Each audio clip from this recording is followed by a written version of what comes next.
Inicio.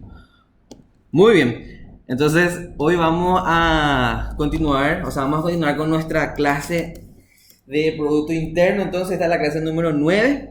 La idea es lograr desarrollar hoy los últimos dos conceptos que nos quedan de este capítulo, que son tal vez dos conceptos tal vez los más resaltantes de este capítulo, ¿verdad?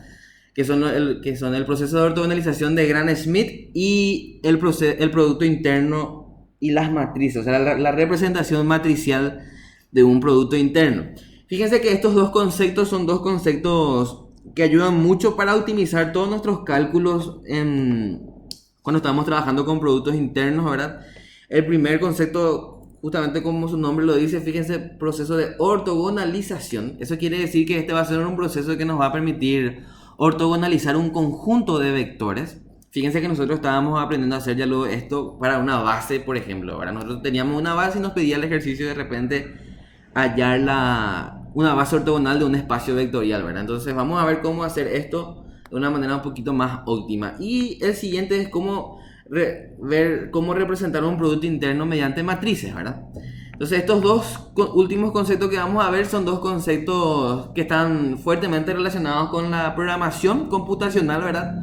Porque como habíamos visto, nosotros tenemos un producto interno, pero si lo logramos expresar a través de una matriz, ¿verdad? Eso nos va a permitir poder hacer los cálculos mediante una computadora también, ¿verdad? Entonces, este concepto de representación matricial de un producto interno es un concepto muy importante, ¿verdad? Y el proceso de ortogonalización de Gram-Schmidt es más que nada para optimizar el proceso que nosotros ya teníamos de ortogonalización de una base.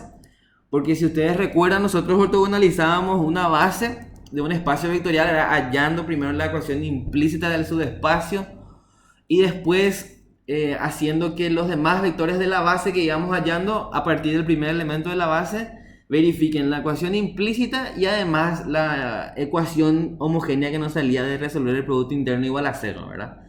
Y al hacer eso teníamos que ir resolviendo sistemas de ecuaciones homogéneos que a medida que avanzábamos se hacían cada vez más grandes los sistemas de ecuaciones, ¿verdad? Y funcionaba el proceso, pero era un proceso largo, engorroso para los cálculos de repente, y entonces vamos a ver cómo este proceso de ortogonalización de Gram-Schmidt va a ayudarnos a hacer mucho más rápido el tema, ¿verdad? Es una interpretación geométrica de Gram-Schmidt. Vamos a ver cómo nos va a simplificar esto mucho los cálculos. Muy bien, entonces fíjense cómo se define el proceso de ortogonalización a partir de una base, ¿verdad? Entonces, dada una base de un espacio vectorial, fíjense que no hace falta que esa base sea ortogonal, o sea, no dice lo que sea ortogonal, ¿verdad? Una base cualquiera. Entonces, a partir de esta base, vamos a obtener una base ortogonal que va a ser esta base T. Y fíjense cómo se determinan los elementos de esta base. Y acá es donde empieza el proceso de ortogonalización de Gram-Schmidt. Entonces, fíjense cómo el primer elemento es el primer vector de la base original. Y los siguientes se obtienen a partir de los otros elementos de la base, pero ligados también al primer elemento, ¿verdad? Y acá tenemos entonces cómo hallar los siguientes elementos e incluso el enésimo elemento, ¿verdad? Entonces, vamos a tratar de interpretar qué significan cada uno de estos cálculos geométricamente y así vamos a poder recordar siempre también este proceso, ¿verdad? Porque pareciera ser que es un proceso muy complicado, pero realmente es muy sencillo. Entonces, vamos a recordar que la última clase, o la clase anterior, vimos nosotros cómo proyectar un vector sobre un subespacio. Y para lograr hacer la proyección sobre un subespacio, primero teníamos que conocer cómo se proyectaba un vector sobre otro vector, ¿verdad? Entonces, si recuerdan, entonces hacíamos la proyección ortogonal y este vector que está aquí era el vector que nosotros conocemos como proyección de U sobre B. Y ese vector, ¿cuánto valía? Ahora, si recuerdan, era el producto interno entre U y B dividido el módulo al cuadrado, perdón, el módulo al cuadrado del vector sobre el cual estoy proyectando por el vector donde estoy proyectando, ¿verdad? Entonces, así se llama este vector proyección de U sobre B. Y les había hablado yo de este vector que está aquí. ¿Está bien? Y este vector, si recuerdan, era U menos la proyección. Era U menos. Un ratito. Lo que borré sin querer todo. Bueno, vamos a hacer rápido. Tengo que sacar la proyección de U sobre B. Así. Entonces este era el vector proyección de U sobre B y era producto interno entre U y B dividido el módulo al cuadrado del vector sobre el que estoy proyectando, ¿verdad? Así, por el vector que estoy proyectando. Y este vector que estaba aquí, nosotros habíamos hablado de este vector y este vector era U menos su proyección sobre B, ¿verdad? Entonces era U menos la proyección de U sobre B. Muy bien, y vamos a analizar los siguientes conjuntos de vectores. Fíjense este conjunto que está acá. El conjunto entre los vectores U y B. Fíjense que este es un conjunto de vectores linealmente independiente, ¿verdad? O sea, no es un conjunto linealmente independiente. ¿Por qué? Porque U y B no son vectores paralelos, ¿verdad? Entonces no son linealmente dependientes. Y ahora, fíjense que como que son linealmente independientes es la base de algún subespacio vectorial, ¿verdad? Pero no es una base ortogonal. Y fíjense ahora este conjunto de vectores U y U menos proyección de U sobre B. El primero debería ser B. ¿Perdón? Que el primero debería ser B. Ah, perdón, sí, es B. El primero debería ser B. Este vector que está aquí tiene que ser B. B y U menos la proyección de U sobre B. Fíjense que este es un conjunto de vectores donde este es B y este es U menos proyección de U sobre B. Y fíjense que estos dos vectores nuevamente son linealmente independientes, ¿verdad? Porque uno no se puede escribir como combinación lineal del otro. Pero además de eso, es un conjunto linealmente independiente y es ortogonal encima, ¿verdad? Fíjense cómo los vectores de ahí ahora son ortogonales. Entonces, fíjense cómo a partir de esta base que está aquí, se obtuvo esta otra base que está aquí. Ambas bases van a generar el mismo espacio vectorial, solamente que esta es una base que no es ortogonal y esta sí es una base ortogonal, ¿verdad? ¿Y cómo se obtuvieron los elementos de esta nueva base ortogonal?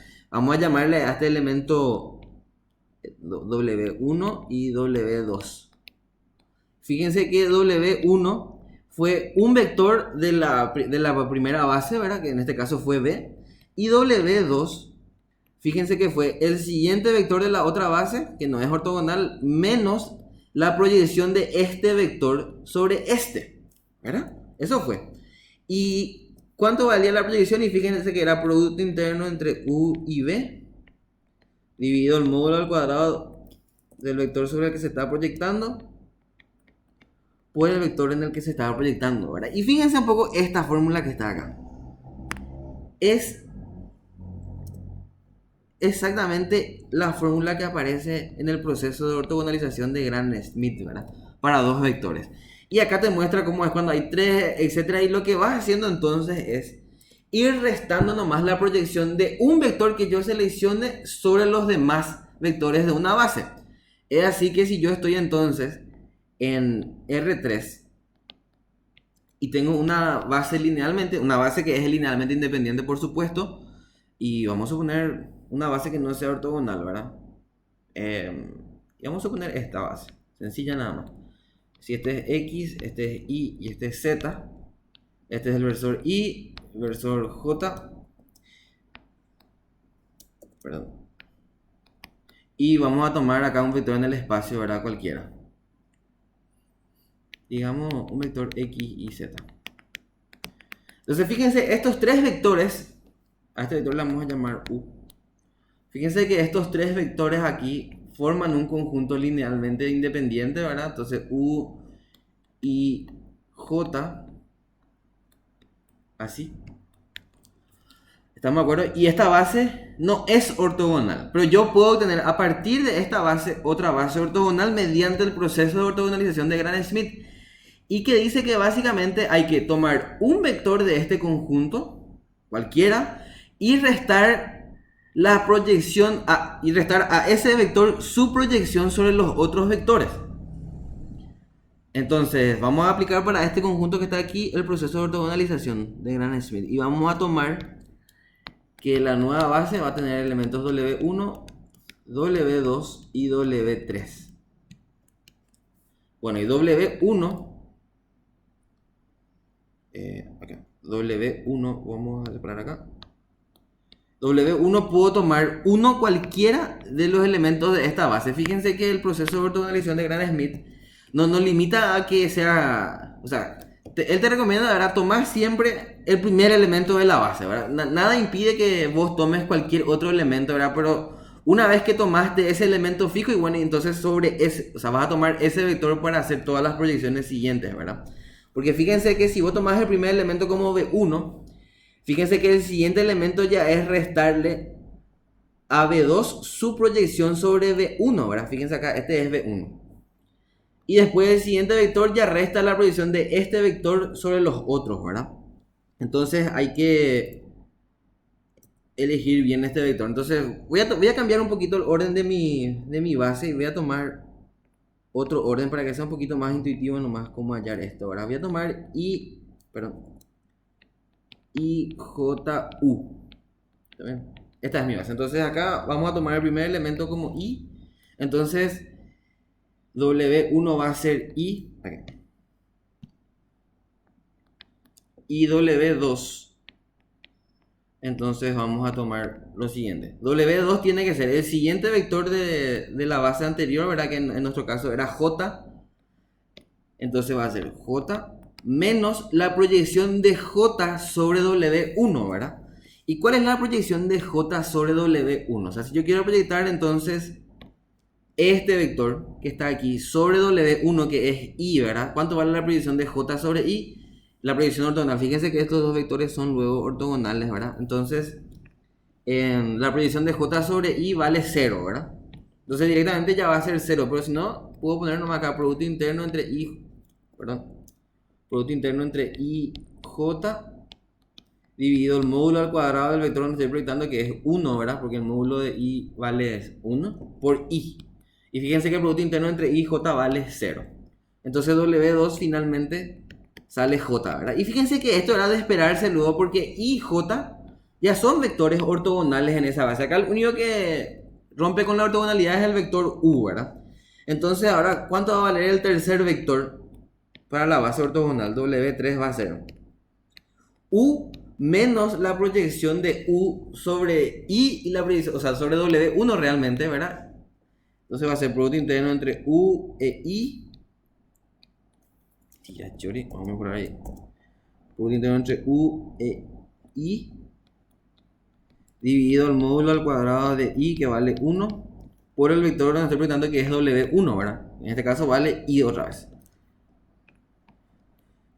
Menos el producto interno entre U y W2, que vale J, sobre el módulo al cuadrado de J, que vale 1, por J, ¿verdad?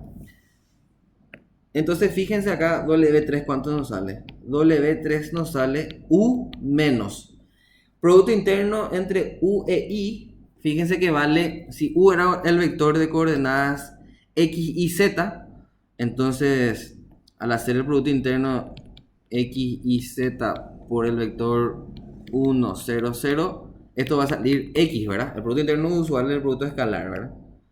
Entonces acá va a ser X por Y y sale el vector, voy a escribir nomás X por Y.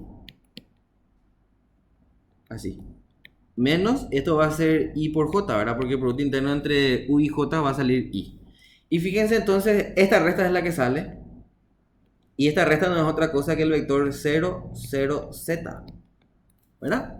Porque al vector X y Z le resto X0, 0 menos Y0 y 0, ¿verdad? Y ahí sale este vector. Y fíjense que al final nos quedan los vectores en la nueva base, en la base ortogonal ya nos quedan los vectores I, J y el vector 0, 0, Z. ¿Quién es el vector 0, 0, Z? Y es este que está acá, ¿verdad?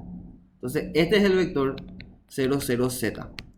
Y fíjense que finalmente el vector, este tercer vector ortogonal se obtuvo de restarle a U su proyección sobre J y sobre I, ¿verdad? Eso fue lo que se hizo en el proceso ortogonal. O sea, si yo proyecto este vector aquí, fíjense que este va a ser el vector XY y este va a ser el vector IJ, ¿verdad? Entonces, a este vector X y Z le resté este vector y me da este que está acá, y ahí entonces formó una nueva base ortogonal.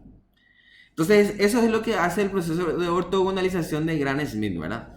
toma un vector de la base que ya tenía que no era ortogonal, deja fijo ese y resta la proyección de todos los otros vectores de esa base sobre ese primer vector, ¿verdad? Entonces eso es lo que hace, y así se tiene entonces una base ortogonal mediante el proceso de ortogonalización de Gram-Schmidt. Bueno, Gonzalo, no sé si quieres agregar algo acá. Sí, una cosita. Que acá básicamente, capaz para redondear un poquito el concepto, la idea es que si yo tengo un cierto vector y tengo un subespacio, ¿verdad? Si yo a ese vector le resto su proyección sobre ese subespacio, lo que me queda después de realizar esa diferencia es ortogonal al subespacio, ¿verdad?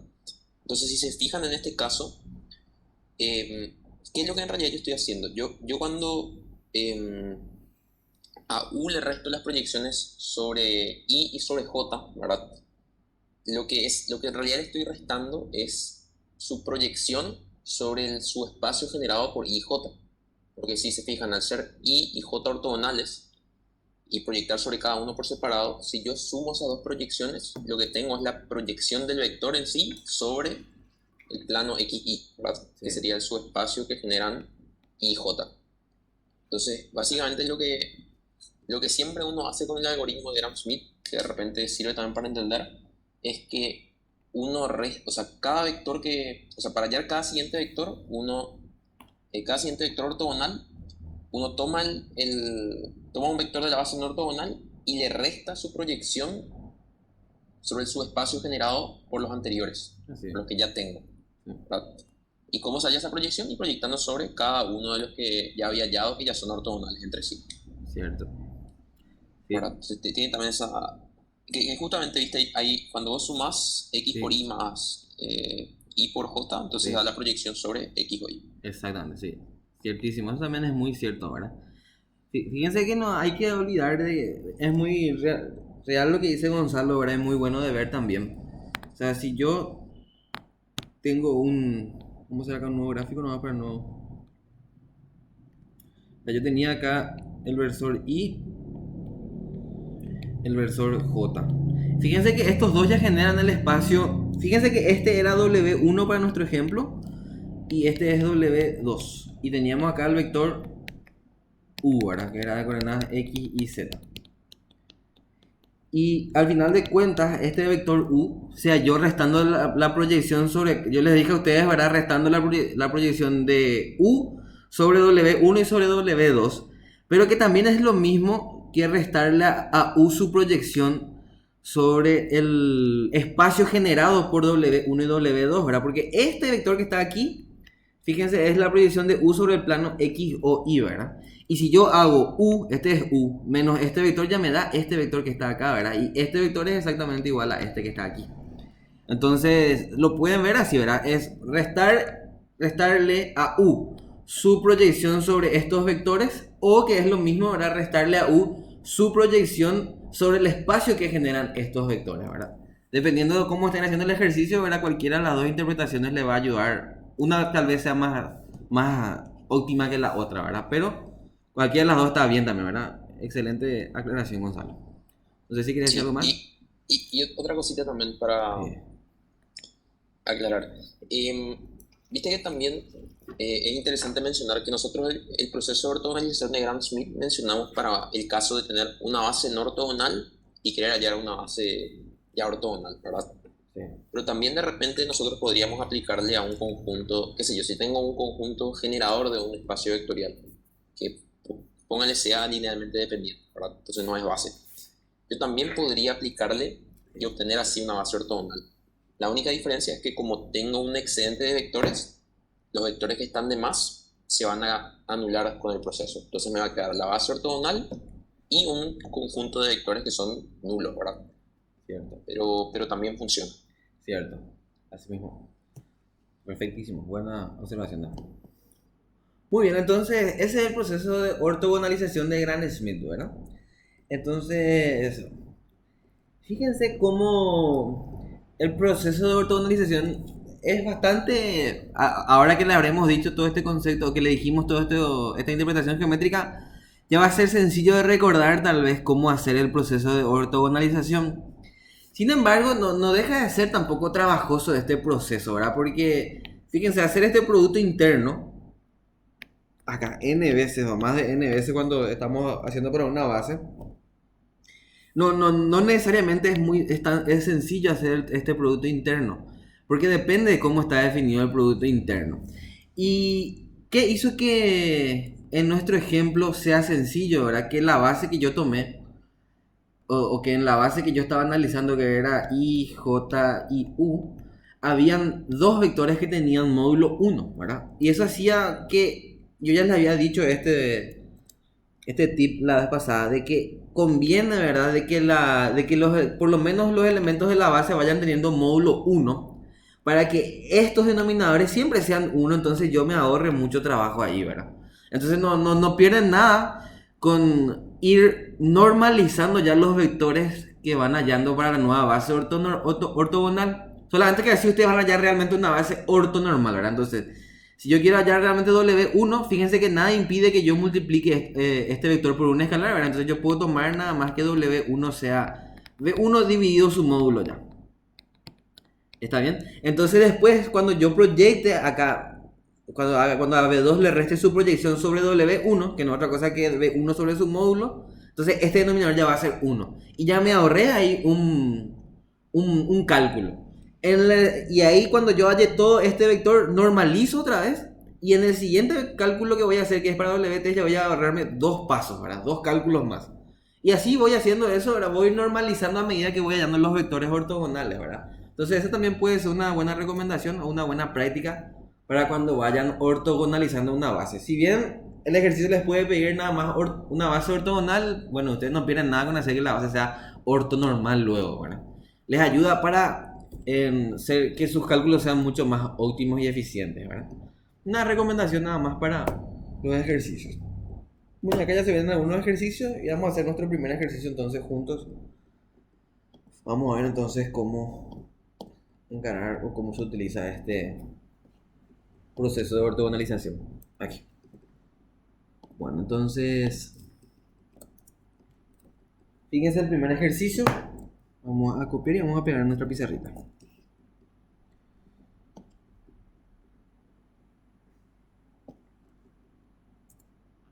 Bueno, aquí. Ok, entonces agarramos una pizarra y ahí. Genial. Muy bien. Entonces fíjense en esta base que tenemos aquí. Dice CAP2 con este producto interno que está definido acá. Pide obtener una base ortogonal a partir de la base usual, ¿verdad? Entonces fíjense acá el primer detalle, ¿verdad? Esta base que está aquí, por más que sea la usual, con este producto interno que está definido aquí, es muy probable que ya no sea ortonormal, ¿verdad? Ni ortogonal luego. Entonces, está a propósito de este ejercicio, ¿verdad? Para que vean eso. La base es ortogonal o no, dependiendo de cómo está definido el producto interno, ¿verdad? No depende tanto de la forma de los vectores o de cómo estén definidos los vectores, sino del producto interno. Acuérdense de eso, ¿verdad? De que de que siempre una base, o sea, que una base sea ortogonal o no está ligada a la definición del producto interno, ¿verdad? Entonces, para verificar nada más, podemos verificar, o sea, podemos ver si es que esta base es o no ortogonal, ¿verdad? ¿Y cómo yo voy a saber si es ortogonal? Y haciendo el producto interno entre dos vectores de la base, ¿verdad? Y fíjense que si yo hago el producto interno entre estos dos elementos que están aquí, e integro, ¿verdad? Fíjense que esto va a ser la integral de t. Y si yo integro t me sale t al cuadrado sobre 2. Y si evalúo de 0 a 2, eso me va a salir 2, ¿verdad? No sale 0. Entonces quiere decir que el polinomio 1 y el polinomio t no son ortogonales. Por ende la base ya no es más ortogonal, ¿verdad? Entonces ojo con esa observación, ¿verdad? No se confíen que siempre que vayan la base usual, no piensen que eso significa que ya es una base ortogonal, ¿verdad? Entonces cuidado con esa observación. Entonces vamos a hacer que esta base sea ortogonal y vamos a utilizar entonces el proceso de ortogonalización de Gram-Schmidt. Fíjense que si nosotros no conociéramos el proceso de ortogonalización de Gram-Schmidt, deberíamos de hacer como hacíamos antes, ¿verdad? Hallar la ecuación implícita del subespacio y a partir de ese, ¿verdad? Y fíjense que hallar la ecuación implícita luego ya es un trabajo extra que hay que hacer, ¿verdad? Muy bien, entonces digamos que la base ortogonal sea esta, ¿verdad? Vamos a llamarle así como en el proceso W1, W2 y W3. Así. Bueno, entonces, ¿cuánto va a valer el vector W1? Fíjense que el vector W1 tiene que ser el primer elemento de la base, entonces vamos a tomar como el vector 1. Y fíjense que yo ya puedo dividir por la norma de este vector como les dije hace rato. Ahora vamos a hacer ya eso para que sea más sencillo. Entonces este vector finalmente va a salir. Esta es la integral definida de 0 hasta 2 de 1 por 1, ¿verdad? Por diferencial t. O sea, al final esto sale 1 nomás otra vez, ¿verdad? Porque fíjense que la norma de este vector sí valía 1 con este producto interno, ¿verdad? ¿Valía 1? No, sale 2 realmente, ¿verdad? Un medio sale. Así. 2 es, ¿verdad? Sí, porque la integral de esto sale t y evalúo de 0 a 2 y sale 2. Bueno, ahí Gonzalo va a verificar igual si es que yo me equivoco en algo. Sí, ahí está bien. Muy bien. Ya vale. Fíjense que entonces, ¿qué logré? Este primer vector tiene norma 1, ¿eh? Norma 1. Fíjense que este es el polinomio 1 medio, ¿eh? Si yo quiero saber cuánto vale la norma de este vector, tengo que hacer el producto interno de ese vector por sí mismo, ¿verdad? Bueno. Ahora vamos a... Sale bien, ¿verdad? 2, ¿verdad, Gonzalo? Realmente Sí. así, ¿verdad, Gonzalo?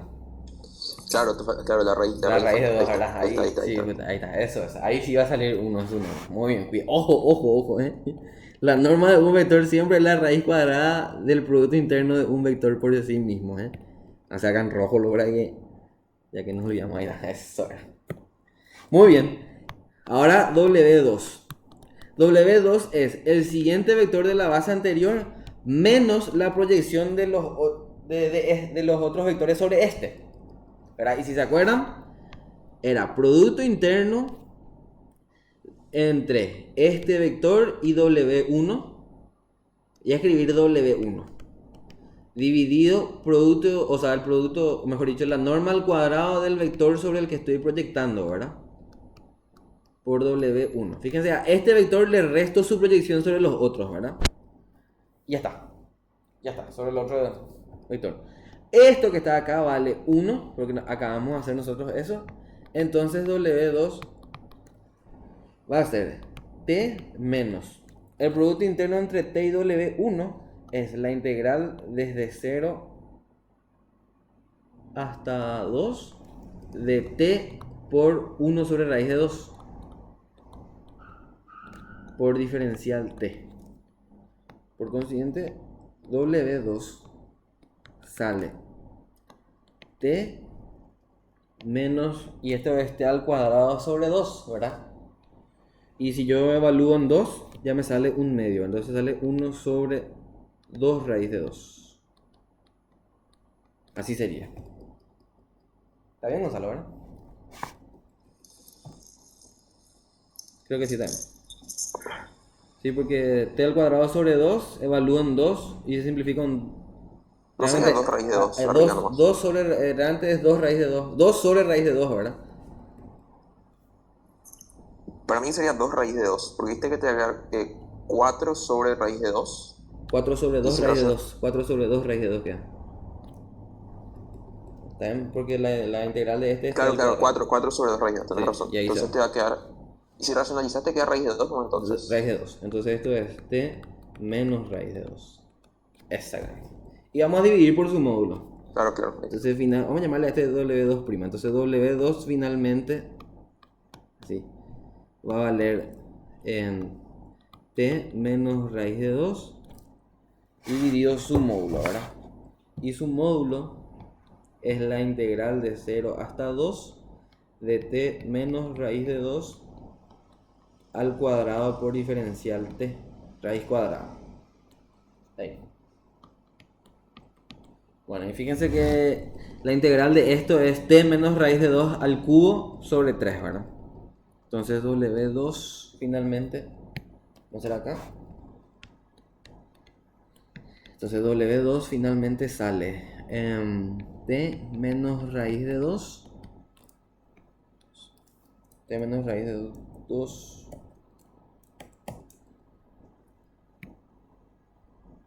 Ahí. Voy a multiplicar por 3. Y acá me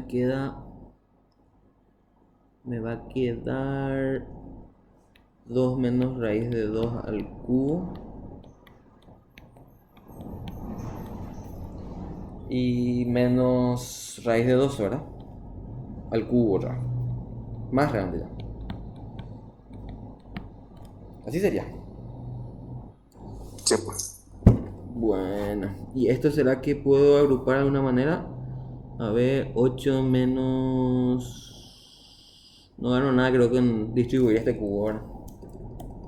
Creo que no gano nada. Sin embargo... Ah, la raíz cuadrada, ¿eh? Ahí.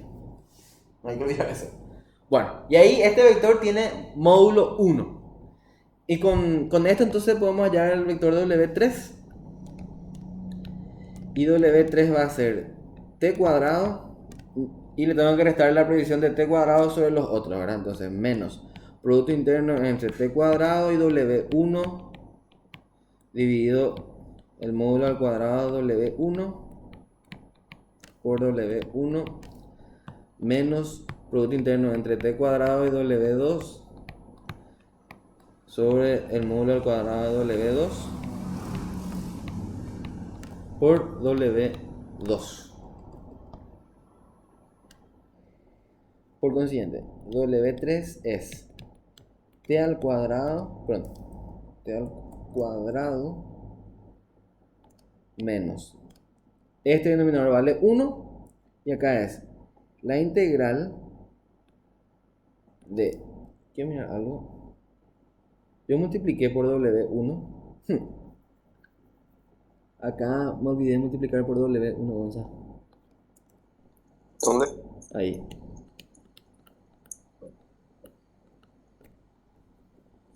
Fíjate que este Ah, es, claro. ahí, Sí, este sí, es tenés razón, 1 sobre raíz de 2. Entonces, al final me quedaba t menos 1 nomás ahí. Sí. Sí. Entonces acá hay un 1 sobre raíz de 2. Y acá me queda 1 nomás. Ahí se hace un poquito más sencillo el cálculo. Entonces este va a cambiar también. Entonces acá queda t menos 1 nomás al final. Entonces acá W2 finalmente es t menos 1 dividido su módulo, ¿verdad? Que es raíz cuadrada de la integral definida de 0 a 2 de t menos 1 al cuadrado. Muy bien, y esto sale t menos 1 al cubo sobre 3. Y si evalúo en 2 me queda... Bueno, entonces acá me queda 1 menos... Más 1 sale, ¿verdad? 2 tercios. Entonces t menos 1 sobre raíz cuadrada de... Este está al cubo sobre 3. Evalúo en 2, me queda 1 tercio. Menos, evaluado en 0, menos 1 tercio otra vez, 2 tercios. Así queda Sí, realmente. sí mismo. Entonces acá, cualquier chorizo que vive acá. Aquí. W2 finalmente sale en t menos 1 por raíz de 3 medios. Raíz de 3 medios. Este es W2. Y W3, esto sí estaba bien acá. Todo está, por eso te escribí de forma genérica y ahora vamos a calcular. Bueno, entonces acá es la integral de 0 a 2 de t al cuadrado por W1, que era 1 sobre raíz de 2 por diferencial t, y el denominador vale 1, por W1 raíz, que es 1 sobre raíz de 2, menos t al cuadrado por W2, entonces es la integral definida de 0 hasta 2 de t cuadrado por W2, que era raíz de 3 medios por t menos 1 por diferencial t. dividido el módulo de W2 al cuadrado, que es 1, por W2, que es raíz de 3 medios por T menos 1. Ese era realmente. Y finalmente W3 es T al cuadrado menos 1 sobre raíz de 2 por 1 sobre raíz de 2, 1 medio. Y por la integral de T al cuadrado, que es T al cubo sobre 3, y me queda entonces 8 tercios por 1 medio, 4 tercios, menos. Acá, raíz de 3 medios por raíz de 3 medios es 3 medios. Vamos a ir acá, 3 medios por T menos 1 por la integral de T al cuadrado por T menos 1, que es T a la cuarta sobre 4 menos T al cubo sobre 3. Estoy integrando ya. Evaluado de 0 a 2. Entonces acá W3 sale T al cuadrado menos 4 tercios menos... Bueno, y acá, ¿cuándo sale esta diferencia? Sale 2 a la cuarta. 2 a la cuarta es 16 sobre 4, que es 4. 4 menos 8 tercios, que es 4 tercios, creo. Si mal no estoy. Por T menos 1. Sí, 8 tercios. 4 tercios, ¿no?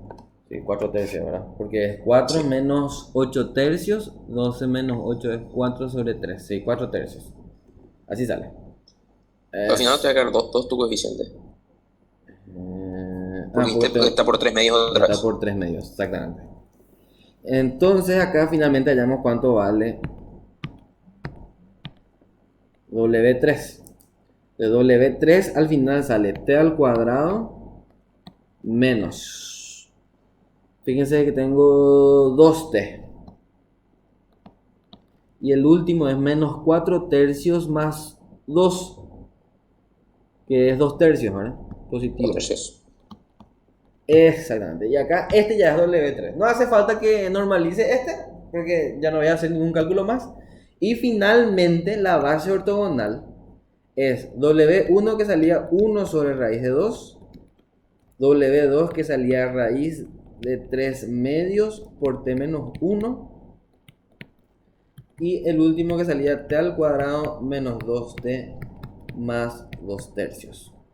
Fíjense, chicos, lo complejo que fue hacer porque el producto interno ya no es más nada usual, ahora ya viene una integral. Imagínense todos los cálculos que vamos a tener que seguir haciendo si estos denominadores no valían 1, ¿verdad? O sea, realmente es muy valioso ir normalizando los vectores ortogonales que nos quedan, ¿verdad? Porque ahorran muchos cálculos, ¿verdad? Incluso acá ya empecé a ahorrarme cálculos porque este valía 1, ¿verdad?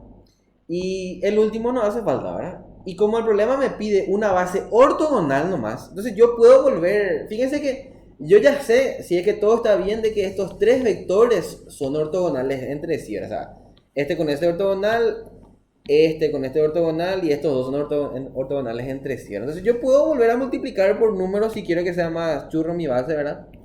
El primer vector puedo multiplicar por raíz de 2, nadie me va a decir que está mal eso, yo estoy modificando nomás la longitud de ese vector. El siguiente vector puedo dividir todo por raíz de 3 medios y me queda T menos 1 nomás. T menos 1 acá. El T menos 1, perdón. Vamos en rojo. T menos 1. Y el siguiente vector puedo multiplicar todo por 3, ¿verdad? Y me queda 3T al cuadrado menos 6T más 2. Y esta base que está acá también es ortogonal y se obtiene a partir de la primera. Entonces no hay ningún drama con que ustedes hagan esto, ¿verdad? Ahora, si me pedía que sea ortonormal la base, bueno, ahí tenía que... nomás ya me faltaba dividir por su módulo y listo, ¿verdad? Gonzalo, no sé si quieres agregar algo acá. No, hay que... Viste que en este ejercicio, por ejemplo, era muy evidente que hay que aplicar el algoritmo de Gram-Schmidt porque te dice hallar una base ortogonal a partir de tal base, ¿verdad? Pero que tengan en cuenta nomás que si por ahí ustedes necesitan una base ortogonal de un subespacio, ya sea porque el ejercicio les pide o porque tienen que proyectar. Entonces realmente este es el método más práctico para hacer eso. O sea, lo más sencillo es que ustedes hallen entonces una base normalmente, una base no ortogonal, y ortogonalicen, antes de que vayan sacando los vectores uno a uno como habíamos hecho en la clase anterior. O sea, no siempre los vectores que van a ortogonalizar van a ser dados, ¿verdad? A veces ustedes tienen que hallar algún conjunto de vectores no ortogonales y saber que eso es lo que hay que ortogonalizar, ¿verdad? Exactamente. Muy bien. Genial. Entonces, si no hay ninguna otra observación, podemos pasar al siguiente ejercicio. O veamos qué dice el siguiente ejercicio. Ahora, entonces, fíjense acá, veamos si vamos a resolver o no. Nos da W, un conjunto generador, y nos da B. Bueno, bueno, entonces fíjense acá, este ejercicio va a quedar para ustedes. Porque fíjense que acá nos da un espacio nos da un espacio vectorial que es W, ¿verdad? Y nos pide hallar la proyección del vector B sobre W. Fíjense que... un ratito. Ahí. Fíjense que W es un subespacio generado por este conjunto que está acá, ¿verdad? Entonces yo tengo que hallar una base de W y así tengo la base de W, ¿verdad? Y quiero proyectar este vector sobre W, que es un espacio vectorial. Entonces lo que tengo que hacer es hallar una base ortogonal de W. Imagino que esta base no es ortogonal, fácilmente, si no es ortogonal, ¿verdad? Se puede verificar fácilmente ahí. Entonces lo que tengo que hacer es ortogonalizar esta base. Y fíjense que no tengo ni su ecuación implícita, entonces conviene aplicar el proceso de ortogonalización de Gram-Schmidt nuevamente, ¿verdad? Entonces hay que hacer, por Gram-Schmidt hay que tener una base ortogonal de W, proyectar entonces B sobre cada elemento de la base ortogonal y sumar, y así hallo la proyección de B sobre ese espacio vectorial. Nosotros ya sabemos hallar la proyección de un vector sobre un espacio vectorial, ¿verdad? Y la distancia también nos pide, ¿verdad? Que ya saben lo que es la distancia, que ya les había dicho también que era este vector menos su proyección sobre el espacio vectorial y hallan su módulo, ¿verdad? Entonces, este es un ejercicio para que ustedes practiquen. Entonces, cómo hallar el proceso o sea, cómo utilizar el proceso de ortogonalización de Gram-Schmidt. Y por acá creo que hay otros ejercicios más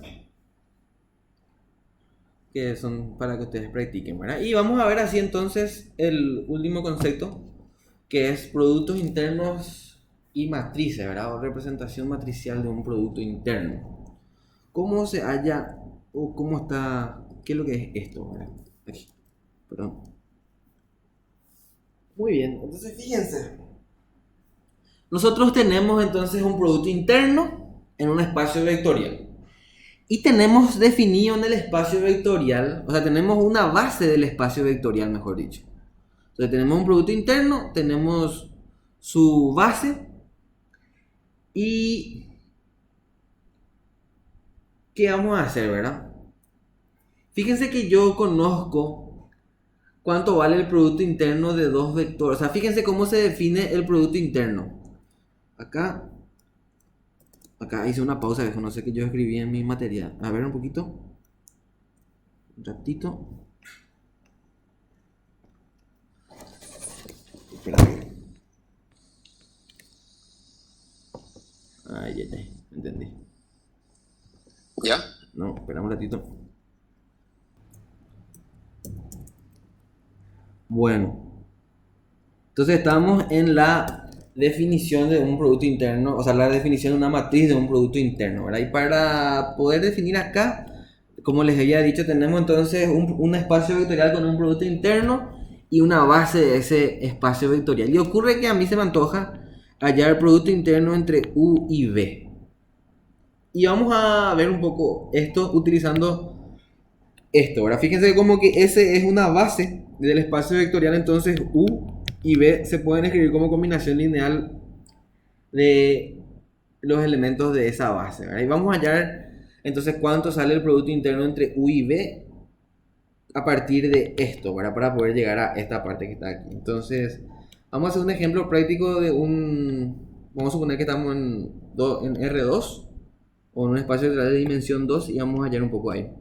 Entonces, fíjense, Si yo estoy entonces en un espacio vectorial que tiene dimensión 2, entonces quiere decir que hay dos elementos en su base, ¿verdad?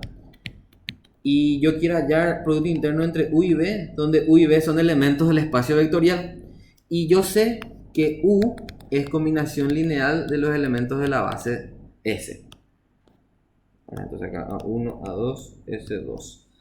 Y B es B1, S1 y B2, S2. ¿Verdad? Entonces el producto interno entre U y B, ¿cuánto va a valer, ¿verdad? A partir de esto? Entonces como yo sé cuánto vale U y cuánto vale B, voy a reemplazar acá. Entonces esto va a ser el producto interno entre U, que vale A1, S1 más A2, S2.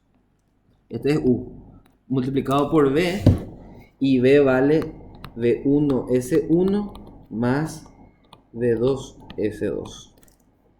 ¿Ok?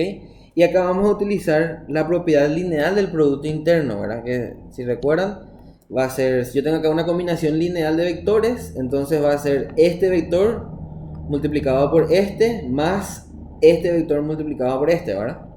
Entonces acá va a ser producto interno entre A1, S1 más A2, S2 multiplicado por B1, S1 más A1,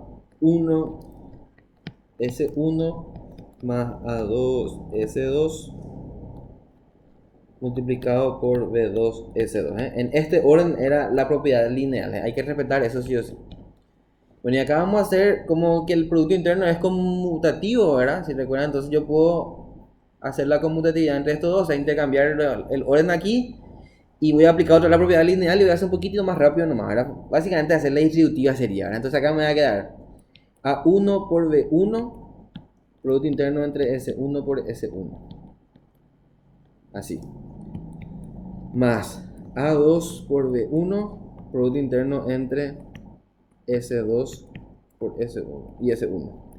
Más A1 por B2, producto interno entre S1 y S2. Más A2 por B2 y producto interno de S2 por S2. Así queda este producto, ¿verdad? Y vamos a analizar este producto. Vamos a hacer un factor común acá de A1. Y esto nos va a quedar de la siguiente manera. Nos queda B1 por S1 multiplicado por S1 más este que está aquí, ¿verdad? B2 multiplicado por S1 por S2. Y solamente eso, ¿verdad? Más. Y vamos a hacer ahora factor común de A2, de acá y acá. Entonces nos queda A2 multiplicado por B1, producto interno entre S2, perdón, S2 por S1. Ahí de dónde puse acá, es B1 y directamente S2 por S1 más B2 y producto interno entre S2 por S2. Así sería. Bueno, y esto nosotros podemos ver como la multiplicación de dos vectores, ¿verdad? Uno fila y otro columna, ¿verdad? Donde acá vamos a ver cuánto vale el vector. ¿Cuánto vale el vector fila? El vector fila vamos a tomar A1, A2, y el vector columna vamos a tomar el siguiente. Vamos a tomar acá V1 por S1 y S2 más V2. Vale, S1, S1 tiene que ser. Perdón, S1, S1, sí. S1, S1 más V2 por S1, S2. Y acá abajito vamos a poner V1, S2 por S1 más V2 por S2 por S2. Ahí. ¿Ven? Este es un vector fila y este es un vector columna. Y nuevamente vamos a analizar ese vector columna, ¿verdad? Entonces acá queda A1, A2, no supervariaciones, y este vector columna que está aquí, fíjense que B1 y B2 aparecen en las dos componentes, ¿verdad? De esas combinaciones lineales. Entonces yo puedo reescribir esto como una matriz con las siguientes componentes, ¿verdad? S1 por S1, S1 por S2, S2 por S1, S2 por S1 y S2 por S2. Y acá este vector columna que es B1 y B2. Y fíjense que este producto entonces da toda esta ecuación que estaba allá arriba, ¿verdad? Entonces al final de cuentas, ¿qué es lo que logramos acá? ¿Verdad? Que reescribimos como el producto interno de dos vectores cualesquiera en un espacio vectorial. ¿Cómo? Este vector que está aquí no es otra cosa que el vector coordenado de U respecto a la base S, pero transpuesto, ¿verdad? Y este vector que está aquí no es otra cosa que el vector coordenado de B respecto a la base S. Finalmente entonces tenemos que este producto interno entre U y B es el producto de estas tres matrices, ¿verdad? O sea, es el vector coordenado de U respecto a esa base S. Esta matriz la vamos a llamar A, ¿verdad? Y por el vector coordenado del otro vector respecto a la base S. Entonces, fíjense cómo logramos reescribir el producto interno de cualquier espacio vectorial que tengamos, sea cual sea el espacio vectorial, como el producto de tres matrices, ¿verdad?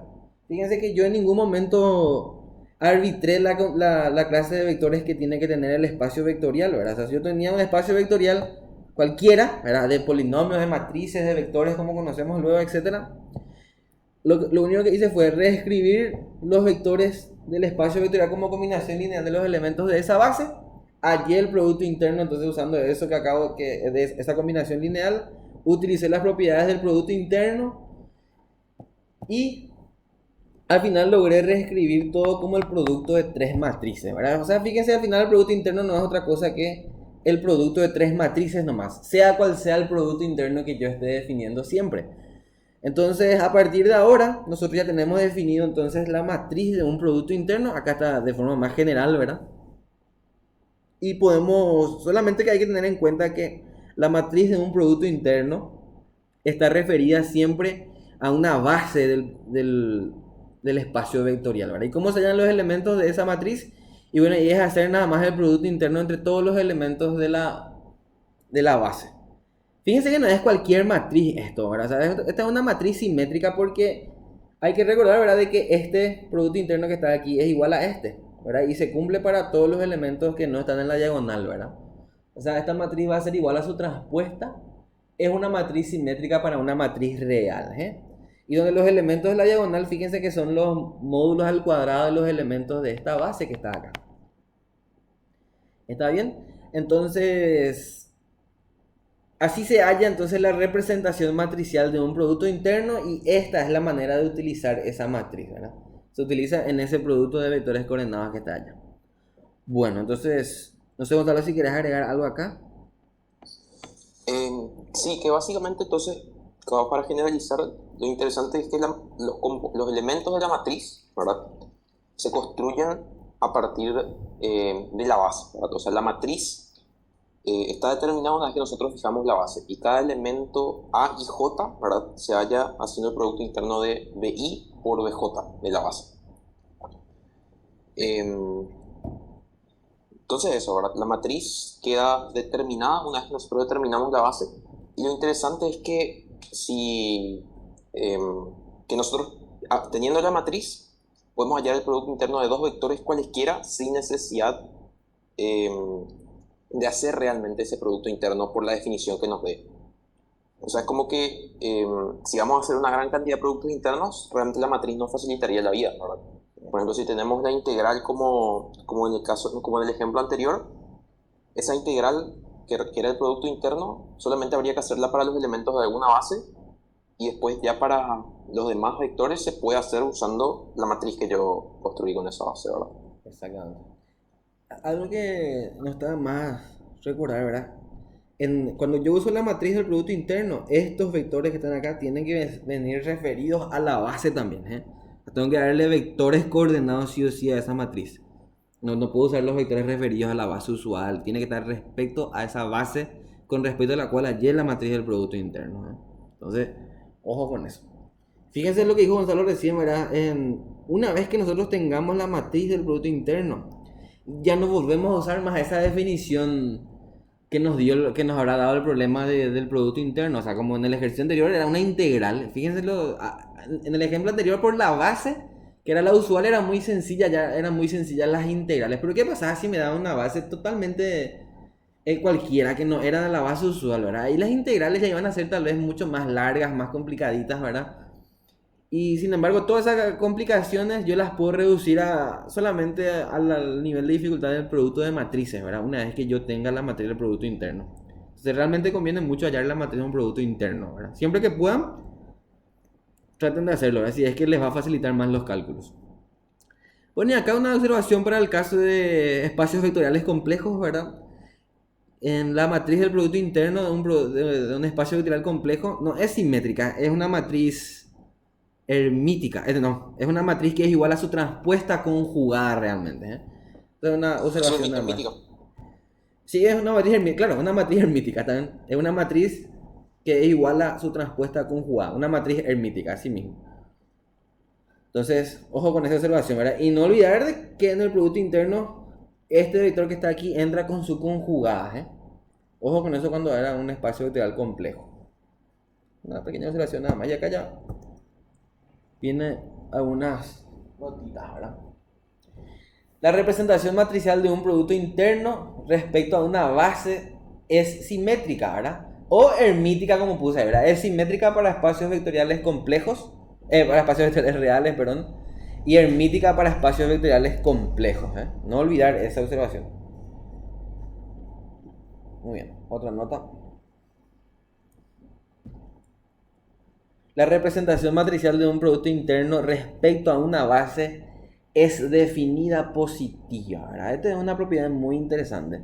Entonces, si yo quiero saber si una matriz dada define un producto interno, bueno, esa matriz tiene que ser definida positiva para que se defina un producto interno. Nosotros ya habíamos visto lo que era una matriz definida positiva. Hay que recordar, ¿verdad?, que una matriz definida positiva era así cuando yo hallaba la matriz diagonal congruente a esa matriz dada y todos los elementos de la diagonal eran positivos, ¿verdad? Si eso ocurría, entonces la matriz era definida positiva.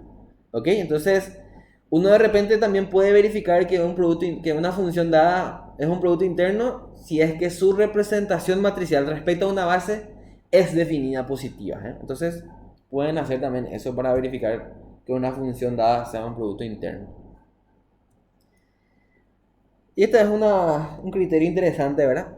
Fíjense, la representación matricial de un producto interno respecto a una base tiene a todos sus menores principales positivos, dice, ¿verdad? Este es el criterio de Sylvester.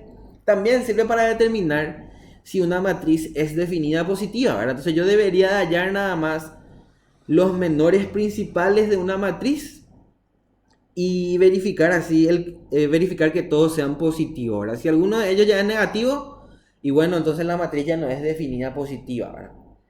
¿Qué es el menor principal de una matriz? Bueno, vamos a tratar de repasar acá un ratito. Entonces, vamos a suponer una matriz de 3×3. 1, 2, 3, 4, 5, 6, 7, 8. Voy a tratar de dar una matriz simétrica, ¿verdad? Porque definida positiva solamente para matrices simétricas.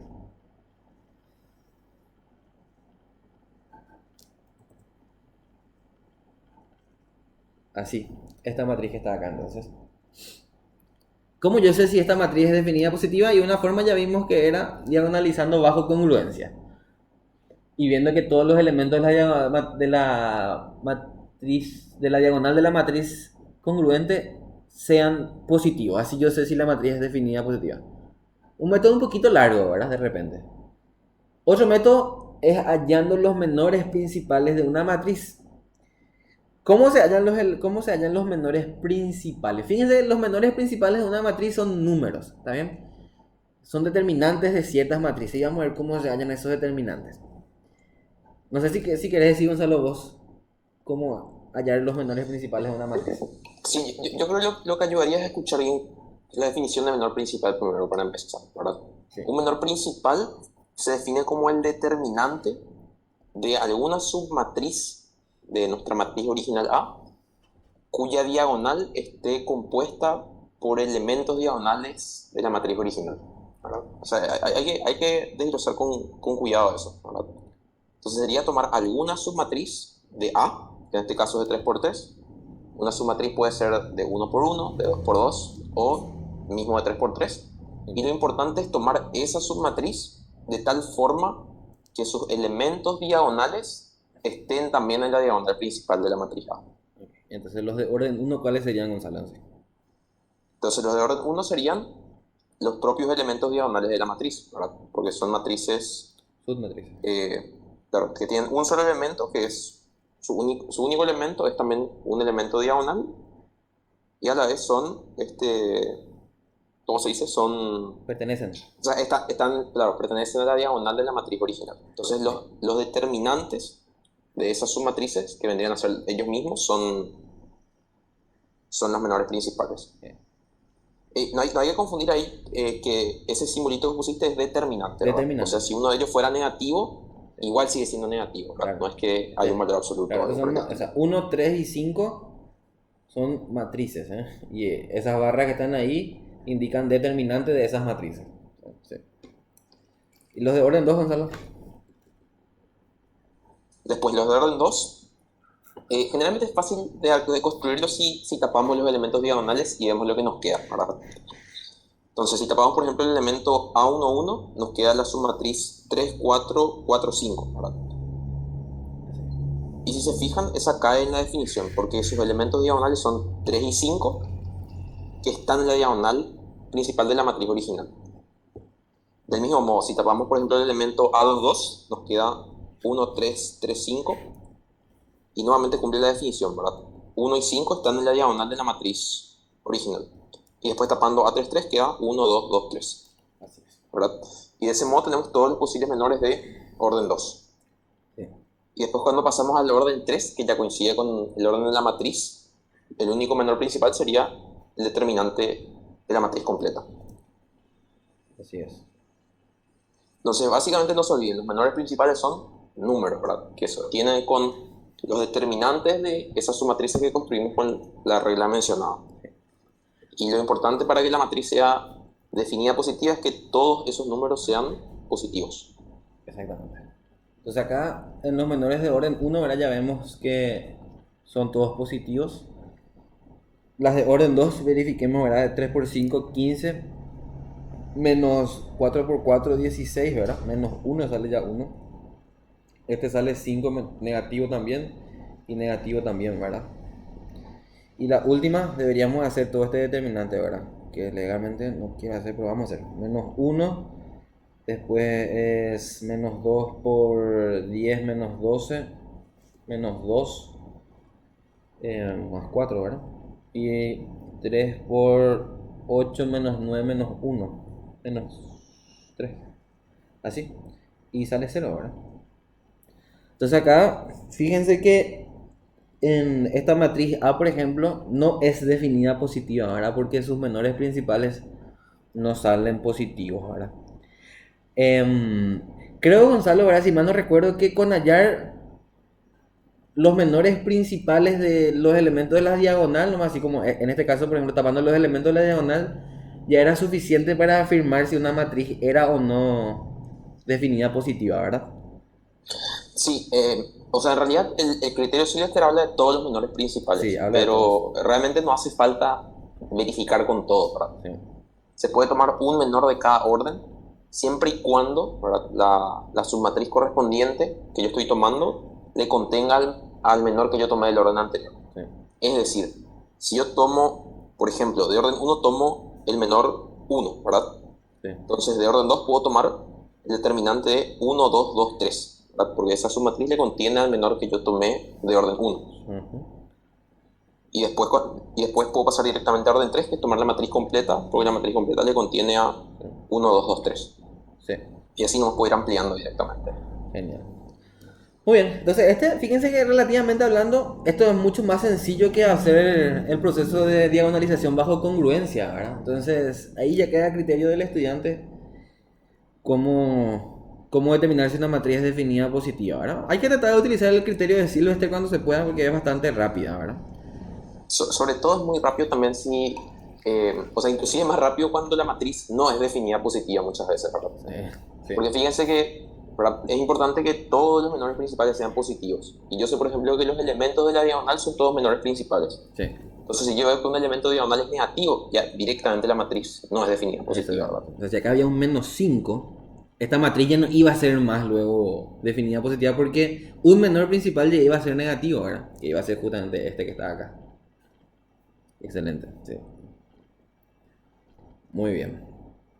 Continuamos entonces con algunas observaciones más. Bueno, y la representación matricial de un producto interno respecto a una base es diagonal si la base es ortogonal, y ahí no se ve todo, ¿verdad? Pero dice si es la matriz de identidad, si es que la matriz es si es que la base es ortogonal, ¿verdad? Eso es fácil de ver, porque fíjense que si nuestra base es ortogonal, estos productos internos que están aquí van a ser todos cero, ¿verdad? El producto interno de los vectores, de dos vectores de la base distintos, es cero si es que la base es ortogonal y nos queda una matriz diagonal nomás que va a ser el módulo de cada uno de esos vectores, ¿verdad? Y si la base es ortonormal, este se mantiene, ¿verdad? Todos son cero, pero además los módulos, los vectores van a salir todos unos, ¿verdad? Entonces, es una buena propiedad, propiedad interesante, ¿verdad? Entonces, si yo tomo una base ortonormal, la matriz del producto interno va a ser una matriz diagonal luego, ¿verdad? Incluso, y ahí se facilita mucho más otra vez el cálculo, ¿verdad? Entonces, va a ser simplemente el producto de las coordenadas de los vectores coordenados, ¿verdad? No sé si quieres agregar, Gonzalo, algo ahí. Sí, también quiero agregar algo para insistir con algo que ya habíamos mencionado la vez pasada, que era que justamente, ¿se acuerdan que mencionamos que el isomorfismo no servía para producto interno? O sea, yo no podía hacer producto interno en mi espacio original y después hacer nomás isomorfismo y hacer el producto interno, qué sé yo, usual de los vectores isomorfos. Cierto. ¿Y eso por qué? Porque si yo hago más directamente eso, yo me estoy olvidando, ¿verdad?, de esa matriz de producto interno. Claro. ¿Verdad? Porque justamente cuando yo trabajo con isomorfismo, ¿verdad?, o con coordenadas relativas, yo me tengo que acordar que si yo quiero hacer producto interno, tengo que usar la representación matricial del producto interno. Sí. Si es que yo agarro y hago nomás el producto interno de las coordenadas relativas, yo estoy básicamente ignorando la existencia de la matriz. De la matriz, ¿verdad? Entonces, otra forma de acordarse también de que no pueden hacer eso, o por lo menos no tan directamente. Por ahí hay casos, como dijo Marcos, si justo la base que yo tomé era ortonormal, entonces va a ocurrir que esa representación matricial es la identidad. Y ahí se va a cumplir, ¿verdad? Pero ustedes no saben eso, entonces en general es algo que no se puede hacer nomás. Eso es cierto. Entonces, si yo quiero usar esa propiedad, como dice Gonzalo, o sea, hacer el producto interno de los vectores isomorfos de los vectores dados, tengo que usar la representación matricial del producto. Por eso hice esa demostración hace rato de dónde viene, de cómo aparece esa matriz ahí en el medio de esos vectores isomorfos, del producto de esos vectores isomorfos, ¿verdad? Entonces, a no ser de que ese sea ortonormal, o sea, si la matriz es ortonormal, o sea, si la base es ortonormal, solamente en ese caso esto que está acá está bien, ¿verdad? Pero si ese es cualquier otra base, ortogonal, bla, bla, etcétera, entonces ahí ya no está más bien. Hay que meter la matriz del producto interno en el medio, ¿verdad? Ojo con eso, ¿verdad? Eso es muy bueno de recordar. Ok. Bueno. Y también que de repente en muchos ejercicios van a encontrar que les pide el típico hallar una base del espacio vectorial tal que la representación matricial del producto interno sea diagonal, o sea, la identidad. Ahí lo que tiene que acordarse bastante del concepto, de este último concepto que tiró Marco.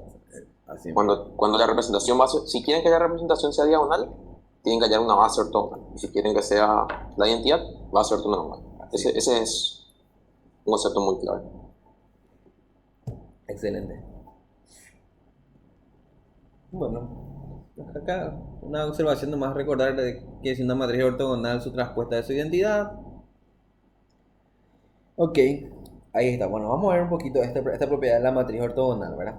Sí, como puse ahí, ¿verdad? Hay que recordar de que una matriz ortogonal era aquella matriz cuya inversa era su transpuesta directamente, ¿verdad? Y fíjense que O sea, si yo hago entonces A por A transpuesta, esto me sale la matriz de identidad. Y si hago A transpuesta por A, también, ¿verdad? Esto deriva de esta ecuación que está aquí.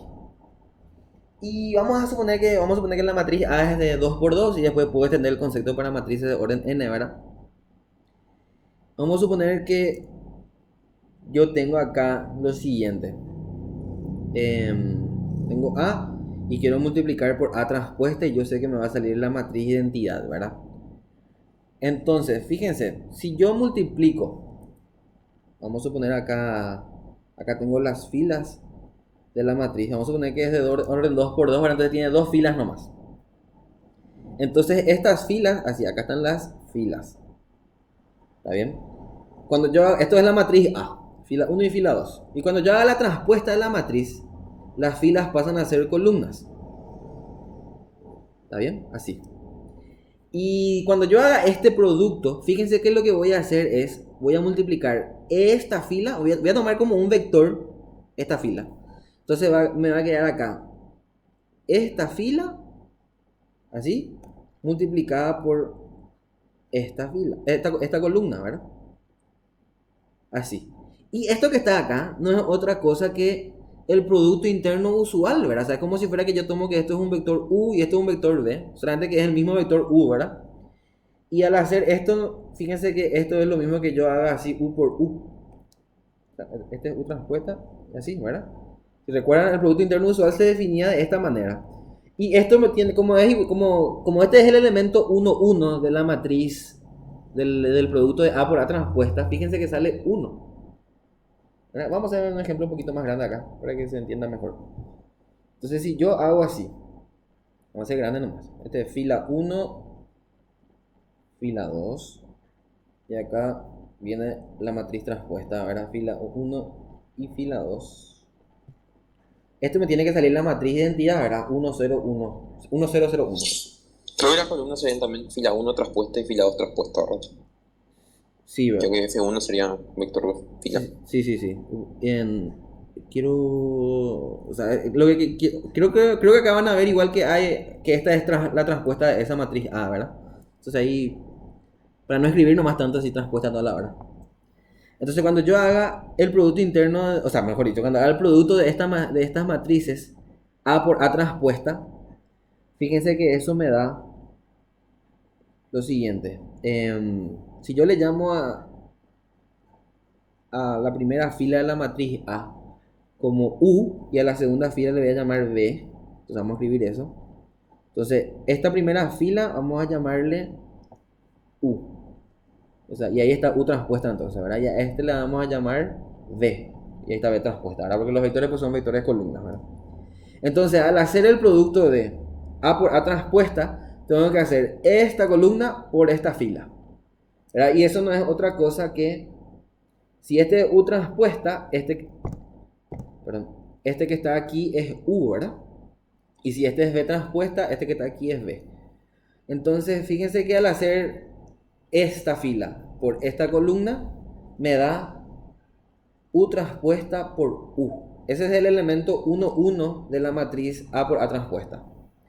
Luego, tengo que hacer en la primera columna, o sea, esta columna que está aquí, por esta fila, ¿verdad? Y eso no es otra cosa que V transpuesta por U. Luego, tengo que hacer esta columna por esta fila y por esta fila, ¿verdad? Y me va a quedar U transpuesta por V y V transpuesta por V. Y esto tiene que ser igual a la matriz de identidad, ¿verdad? Así. Y fíjense, entonces me queda que U transpuesta por U, que no es otra cosa que el producto interno usual de U por U, ¿verdad? Esto tiene que salir 1. Luego, U transpuesta por V, que no es otra cosa que producto interno entre U y V, tiene que salir 0. Y esta es la misma cosa, ¿verdad? Y la última ecuación, V transpuesta por V, tiene que ser, que no es otra cosa que el producto interno de V por V, es igual a 1, ¿verdad? Entonces, ¿qué significa? Que si yo miro entonces U y V como un conjunto de vectores, que son las filas de la matriz, fíjense que U y V son tales que el módulo de U y V vale 1. Acá está. Y U por V sale 0. Entonces quiere decir que U y V son ortogonales. Al final de cuentas, las filas de esa matriz A, de una matriz ortogonal, forman un conjunto ortonormal de vectores, ¿verdad? Eso fue justamente lo que escribí acá. Entonces, fíjense que dada una matriz ortogonal, entonces sus filas forman un conjunto ortonormal de vectores. Y lo mismo también pasa con las columnas. Ahora fíjense que yo la deducción de que las filas de la matriz son ortonormales la quité de A transpuesta por A igual a esto, ¿verdad? Pero si yo resuelvo ahora A transpuesta por A igual a I, bueno, y acá me van a salir que las columnas de A también son ortonormales. Conclusión, para una matriz ortogonal, así se llama la matriz, ¿verdad? Una matriz ortogonal tiene la propiedad de que sus filas y sus columnas forman un conjunto ortonormal al mismo tiempo. Entonces yo tengo un conjunto ortonormal de vectores cualesquiera, pongo como filas de una matriz y automáticamente las columnas de esa matriz que yo formé recién también van a formar un conjunto ortonormal de vectores, ¿verdad? Entonces, ojo con eso, ahora se cumple siempre esta propiedad que está aquí para una matriz ortogonal. Gonzalo, no sé si querés aclarar algo. No, y que de hecho, además de cumplirse, es justamente la propiedad que se usa para construir una matriz ortogonal, ¿verdad? Sí, así mismo. Bueno, continuamos entonces. Ok. Bueno, ¿qué pasa si yo tengo entonces la matriz de un producto interno referida a una base y después quiero cambiar con respecto a otra base, ¿verdad? Entonces fíjense acá lo que escribe. Dice, sean S y Q bases de un espacio vectorial. Miren acá, este es el producto interno de la matriz expresada de forma matricial, ¿verdad? Donde A es la matriz del producto interno referida a la base S. ¿Cómo yo sé que está referida a la base S? Porque acá yo le doy los vectores coordenados respecto a la base S, ¿verdad? Bueno, y si yo tengo entonces que P es la matriz cambio de base de la base S a la base Q, eso quiere decir, ¿verdad? De que, ¿cómo se usa esa matriz P? Voy a cambiar un poquito el color de mi lápiz. Ahí. ¿Cómo se usa entonces esta matriz P? Si yo tengo el vector V, es cambio de base de la base S a la base Q, ¿verdad? Entonces, así se usa esta matriz cambio de base. ¿Estamos de acuerdo? Entonces, fíjense cómo yo puedo, utilizando esta expresión que está aquí, obtener la matriz del producto interno, pero respecto a la base Q. Entonces, el producto interno entre U y V, quiero expresar de forma matricial, pero respecto a la base Q, ¿verdad? Entonces, voy a reemplazar nomás esto utilizando esta ecuación que está aquí. Entonces, el vector U respecto a la base S no es otra cosa que V expresado en la base Q transpuesta por P transpuesta. Ahora tengo que hacer la transpuesta del vector. Por A y por el vector V en la base S, que es P por el vector V en la base Q. Entonces, como acá estos vectores ya son vectores coordenados respecto a la base Q, entonces acá P transpuesta por A por P es la nueva matriz del producto interno, pero respecto a la base Q ya, ¿verdad? Que es justamente lo que escribí acá, ¿verdad? Entonces así vemos cómo podemos cambiar la matriz de un producto interno respecto a una base y pasarla respecto a la otra, ¿verdad? No es otra cosa que multiplicar nada más por la matriz cambio de base entre las bases dadas, ¿verdad? Bueno, no sé, Gonzalo, si quieres agregar algo en esto. No, y que también eso nos dice que si yo sé que dos matrices representan a un producto interno, o sea, a un mismo producto interno, pero en bases diferentes, entonces esas matrices van a ser congruentes, ¿verdad? Justamente la expresión B igual a P transpuesta por A por P, haciendo memoria la primera clase de producto interno, expresaba una relación de congruencia entre matrices. Exactamente. Cierto. Muy bien. Ok. Entonces, vamos a continuar. Fíjense también que bueno, está bien, eso nomás. No, y sabes que también es interesante mencionar Sí. que si yo hago que B, porque como A representa un producto interno, habíamos dicho que A siempre va a ser simétrica, ¿verdad? Sí.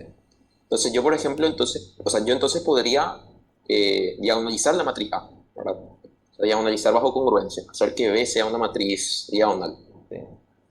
Entonces, muchas veces también yo puedo resolver el problema de hallar una base para que la matriz sea diagonal haciendo una diagonalización por congruencia, ¿verdad? Y que B sea mi nueva representación y sea diagonal. Y ahí también hay que tener en cuenta la interpretación de que la matriz P que nosotros hallamos cuando diagonalizamos bajo congruencia viene a ser ahora una matriz cambio de base, ¿verdad? Que justamente nos va a poder permitir hallar nuestra base, nuestra nueva base en la cual la matriz es diagonal. La representación matricial es diagonal. Así mismo. Genial. Bueno. Continuamos. Pone acá algunos ejercicios, ¿verdad? Bueno, a ver, vamos a elegir un poquito uno para hacer. Vamos a hacer este que está aquí. O voy a mirar un poco los ejercicios. Bueno, este sí es una. Bueno, vamos a hacer este ejercicio que está aquí. Creo que va a ser el más sencillo. Sí. Vamos a hacer este, ¿verdad? Creo que es más sencillo este que el anterior. Y no solo eso, sino que acá prefiero utilizar este porque acá hay una integral, ¿verdad? Entonces nos va a permitir ahí hallar, o sea, entender bien cómo utilizar esa matriz. Entonces voy a copiar ese enunciado.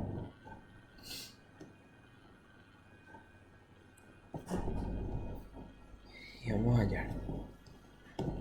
Vamos a resolver. Muy bien.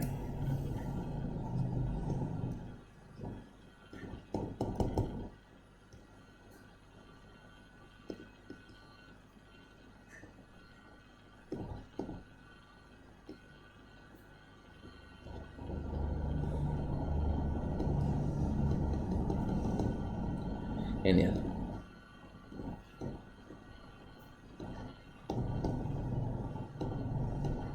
Ok, entonces fíjense lo que dice el ejercicio.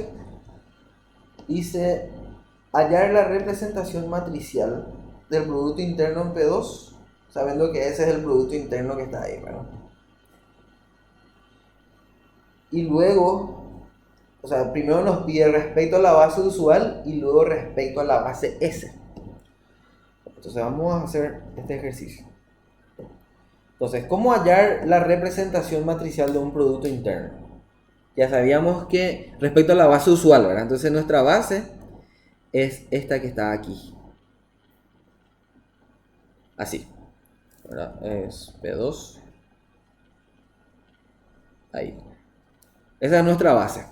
Entonces tenemos que hallar la representación matricial respecto a esta base. Y vamos a llamarle A a esta. Ahora yo acostumbro a poner así entre corchetes para representar un producto, la matriz de un producto interno, ¿verdad? Entonces, los elementos de esta matriz, fíjense que va a ser una matriz de orden 3×3, van a ser en la diagonal principal de la matriz el producto interno de, o sea, la norma al cuadrado de cada uno de los elementos de la matriz, ¿verdad? Con este producto interno. Y en los demás elementos van a estar el producto interno de cada par de vectores de la base, ¿verdad? Entonces acá va a estar el producto interno de 1 por 1. Acá el producto interno de t por t. Y acá el producto interno de t al cuadrado por t al cuadrado. Después, acá el producto interno de 1 por t. Y acá el producto interno de 1 por t cuadrado. Vamos a esperar un poquitito. Ahí, ¿se entiende ya? Acá tiene que estar el simétrico, ¿verdad? O sea, 1 por t y acá el producto interno de 1 por t cuadrado. Luego, producto interno de t por t cuadrado. Y producto interno de t por t cuadrado otra vez. Ahí. Así sería, ¿verdad? Entonces vamos a empezar a hallar esos productos internos. Entonces, la matriz A va a ser... Fíjense que vamos a tratar de hacer acá los cálculos auxiliares. Entonces va a ser la integral de 0 hasta 1 de 1 por diferencial t. ¿Bien? Entonces acá esto va a ser 1, ¿verdad? ¿Está bien? Luego, producto interno de t por t, ¿verdad? Así era la integral, 0 a 1, sí. Entonces de 0 a 1, creo que esta es una base ortogonal así, ¿verdad? Esto sale 0. ¿Está bien? Este es el producto interno de, No. de 1 No, por... no, no. 0 sale. Fíjate que sale un medio solo. Un medio, perdón, sí. Claro, este es el producto interno de 1 por t. Y esto sale t al cuadrado sobre 2 y evaluado sale un medio. Luego, la integral de 0 a 1 de 1 por t cuadrado. Exponencial t. Claro, de menos 1 a 1 es lo que parece que salía, no me acuerdo más.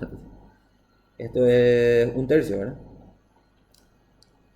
Luego, la integral definida de 0 a 1 de t al cuadrado, ya verá que es t por t. Un tercio otra vez, ¿verdad? Sí. Y la integral definida de 0 a 1 de t a la cuarta. Un quinto. Y me falta la integral definida de 0 a 1 de t al cubo. Un cuarto. Ahí. Ok, ya tengo entonces todos los productos internos. Entonces vamos a formar ya la matriz. O sea que nos queda 1, un medio, un tercio, perdón, un medio, un tercio. Sí, ¿verdad? Y este sale un tercio también. Sí. Un Un tercio también. tercio. Este por t cuadrado, un cuarto y un quinto. Esta es la matriz del producto interno entonces. Ya está. Entonces fíjense, resolvimos. ¿Cuántas integrales hicimos? 1, 2, 3, 4, 5, 6 integrales nomás hicimos, ¿verdad? Y a partir de ahora, si yo siempre voy a trabajar en el mismo espacio vectorial con el mismo producto interno, nunca más voy a hacer integrales, ¿eh? Solamente voy a hacer producto de matrices, ¿verdad? Entonces me voy a ahorrar mucho trabajo porque esta matriz entonces a partir de ahora se va a utilizar para cualquier producto interno. Fíjese que esta matriz se utiliza de esta forma, o sea, producto interno entre dos funciones, o sea, entre dos polinomios, ¿verdad? De orden menor o igual a 2, o de grado menor o igual a 2, va a ser ese polinomio expresado en la base usual por la matriz del producto interno respecto a la base usual y por el otro polinomio expresado en la base usual, ¿verdad? Fíjense, voy a usar los vectores isomorfos nomás ya siempre de estos vectores.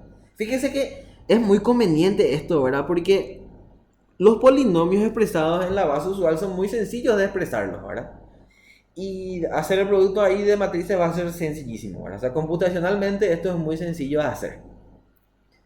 Bueno, y el problema nos pide ahora hallar la matriz del producto interno referida a esta base S que está acá, ¿verdad? Fíjense que no es tan linda esta base, ¿verdad?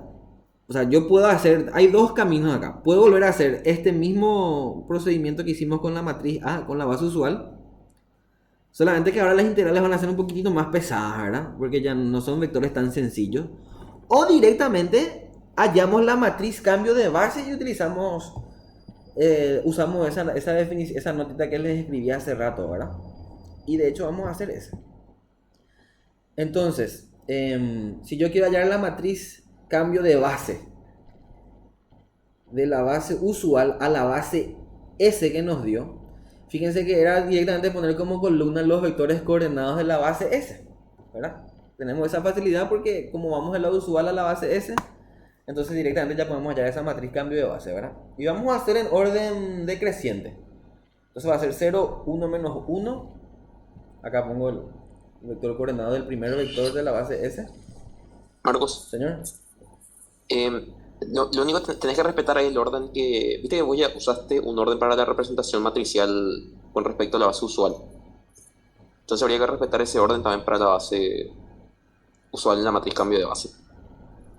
¿A qué orden te referís, Gonzalo? O sea, en orden creciente realmente. En orden creciente.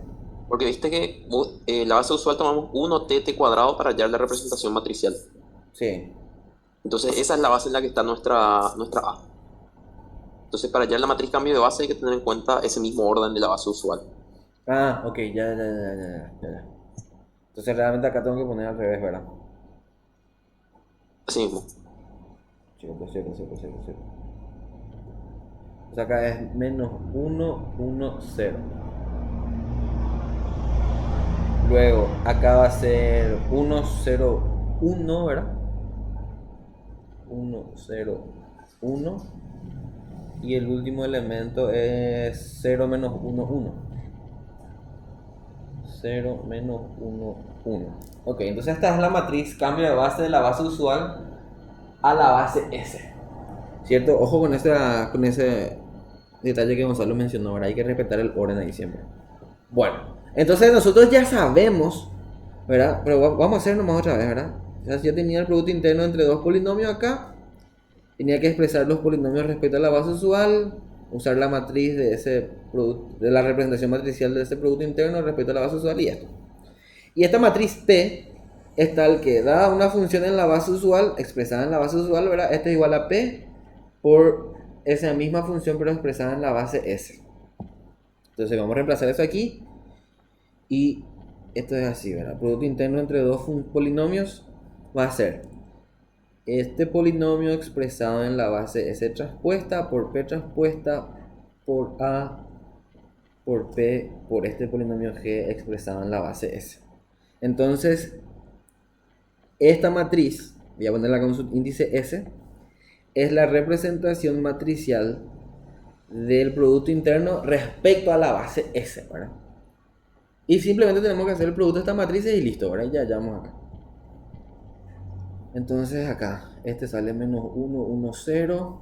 Después era 1, 0. Ahí va la respuesta. Aquí. No será traspuesta, ¿verdad? Entonces menos 1, 1, 0. 1, 0, 1. Y... no me acuerdo más.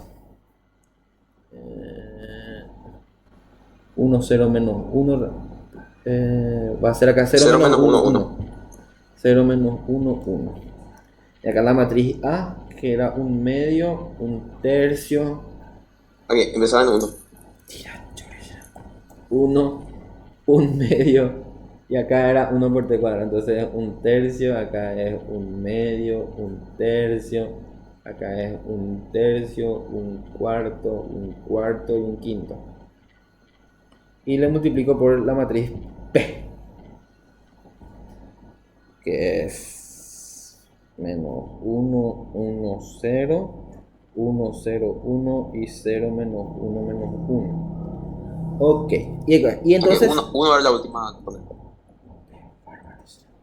1, ahí está. Entonces, esta es la matriz. Acá el resultado de esto va a ser la matriz, ¿verdad? Podemos pillar, es complicado. A terminar nomás bien el ejercicio. A ver si podemos hacer rapidito. A ver un poquito. Bueno, entonces acá es menos 1 menos un medio, pero menos 1 más un medio. Bueno, acá había... Vamos a hacer acá nuestro colorcito ya, si es del cálculo auxiliar. Ya, vamos a hacer. Mira, acá sale menos un medio. Después menos un medio más un tercio menos un sexto, creo. Ahí, menos un sexto. Después menos un tercio más un cuarto menos un doceavo, ¿verdad? Después... ¿Cuál estás multiplicando primero? Con la de la derecha. Esta sí, estas dos matrices de abajo. Ok. Entonces menos un tercio más un cuarto sale menos un doceavo. Verifica que eso por sí. Después, siguiente columna ahora va a ser esta columna por todas las filas, ¿verdad? Entonces 1 más un tercio, 4 tercios. Después un medio más un cuarto, 3 cuartos. Y un tercio más un quinto, 8 quinceavos. Después esta columna por todas las filas.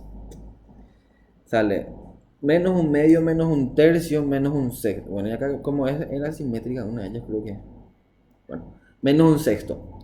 Después, menos un tercio, más un cuarto, menos un doceavo, ¿verdad? Y luego, menos un cuarto más un quinto, sale... ¿Cuánto te sale? Menos un veinteavo, ¿vio? Sí, creo que sí. Sí, menos Sí, un veinteavo. Ay. Y esta matriz hay que multiplicar ahora por esta. Bueno, entonces vamos a hacer el producto acá. Un medio más un sexto Un medio más un sexto es 13 sextos, ¿pio? No, nada que ver. Un medio menos un sexto lo es, para empezar. Un medio menos un sexto es un tercio, ¿verdad? No es 2 tercios. Ah, menos un sexto. Sí, menos un sexto. Ah, un tercio. Un tercio. ¿Y por qué es? Porque es esta fila por esta columna. Esta columna por estas filas, ¿verdad? Entonces, un medio menos un sexto. Sí, sí, sí. Luego, es un menos un medio menos un doceavo. Menos 7 doceavos, ¿verdad? Menos un medio menos un doceavo menos 7 doceavos. Sí. Sí, sí. Menos 7. Hubiera abierto MATLAB, che, pero ya, pula. Realmente. Después, un sexto menos un doceavo. Menos un sexto. Un sexto puede ser. Un sexto menos un doceavo. Sí. Eh, un doceavo, ¿verdad? Realmente. Para mí un doceavo, sí. Sí, porque va a ser. Multiplico y divido Dos por doceavos 2. Sí, menos dos un doceavos doceavo, por menos un así. doceavo, sí. Un doceavo. Ok, next. Menos 4 tercios más 3 cuartos. Menos 4 tercios más 3 cuartos. Bueno, ¿cuánto sale esto? Vamos a ver. Saber. Bueno, 16 menos 9. 16 menos 9. Eso es 7 7 doceavos. doceavos, sí. Ahí estamos bien porque está saliendo simétrica. Sí, 17. Que para empezar es negativo. Bueno, ojo, bien ahí. Tiene que salir simétrica esta matriz, ¿eh? Ojo con eso. ¿Qué era que hice? Menos 4 tercios. Ah, y menos 16 más 9, pues, sí, está bien. Menos Sí, sí, 16 más 9 menos 7 sobre doceavos. 12, sí, menos 7. Ah, y como es, sí, tiene que salir simétrica. Pero mejor nomás verifiquemos, ¿verdad? Para ver que todo esté bien. Luego, ¿qué tengo que multiplicar ahora? Ya. 4 tercios más 8 quinceavos. 15 entonces. 15, 5 por 4, 20, menos 8. 12 quinceavos. ¿Puede ser? 4 Sí, tercios. 12 quinceavos, 12 que quinceavos. sería dividir entre 3, ¿verdad? 4 quintos. 4 quintos. ¿Qué tal ese n por acá, Después, menos 3 cuartos más 8 quinceavos. 15 por 4 es 20, es 60. 60. 15 por 3, 45. Menos 8. 37, 60. No, ahí no puede ser. ¿Cuánto es? Menos 3 cuartos más 8 quinceavos. ¿Verdad? Sí. Sí. Y el mínimo es 60. 60 dividido 4 es 15. Por 3 es 45. Y 60 dividido 15 es 4. Por 8 32. Y era... ¿Cuánto era? 45 menos 32. 45 menos 32. 8 más 3. No. 11. Ahí puede ser, ¿verdad? 11 sesentaavos puede ser. 3 cuartos negativo, ¿verdad? Será. Sí, sí, tengo. Menos 3 cuartos más 8 quinceavos es menos 11 sobre 60. Si mal no estoy. Menos 11 sobre 60. Vamos a verificar después este resultado. Bueno, continúo. Después, un sexto menos un doceavo, eso es un doceavo. Aquí. Un doceavo. Y acá viene la prueba. Ahora es menos un sexto más menos un doceavo. Menos un sexto menos un doceavo. Antes no está bien. Porque menos un sexto menos un doceavo, eso es menos 3 doceavos, que es menos un cuarto, ¿verdad? ¿Pero por qué menos un sexto, menos un doceavo? ¿No sería un sexto Ah, positivo? menos un veinteavo es, perdón. Sí, menos un veinteavo. Sí, sí, sí, sí, sí, sí, sí. Y ahí el Ah, no, el segundo mínimo. ya es. ¿Eh? El Sí, segundo ya es, ¿verdad? sí, menos un sexto, menos un veinteavo. Sí, el segundo ya es. Y eso es. Mínimo ahí va a ser 3 por 10 por 2 60, ¿verdad? Sí. Entonces, Sí. Menos 60. 13 sobre 60 es lo que sale. Menos 13 sobre 60. El otro también salía menos 13 sobre 60. Ah, y ahora sale eso, ¿pio? Sí. Ambos quiero ver nomás yo. Mm, claro, porque es 30 dividido 3, 30. 10.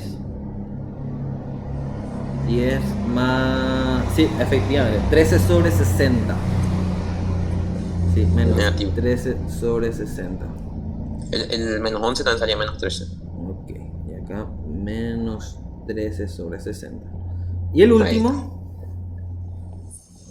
El último es un doceavo menos un veinteavo. Jesus, 6 por 5, 30, 60 otra vez el mínimo. Un 60 doceavo. dividido 12, 5.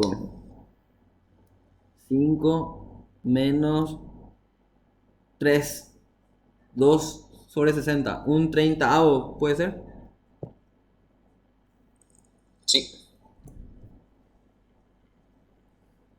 Salió un, o sea, sale así, vamos a verlo, seguro. Sí, sí. Muy bien, entonces esta sería la matriz. Obviamente con una calculadora, chicos, esto va a ser mucho más fácil acá. Creo que nosotros hicimos con nuestra cabecita nomás, ¿verdad?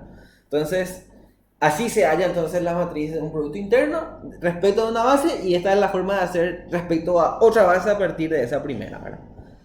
Fíjense que acá parece nomás porque no tardamos mucho nosotros, ¿verdad? Porque hicimos muy detalladamente, pero les pediría que por lo menos una vez en su vida traten de hacer un poco, hallar la matriz de ese producto interno a partir de esta base.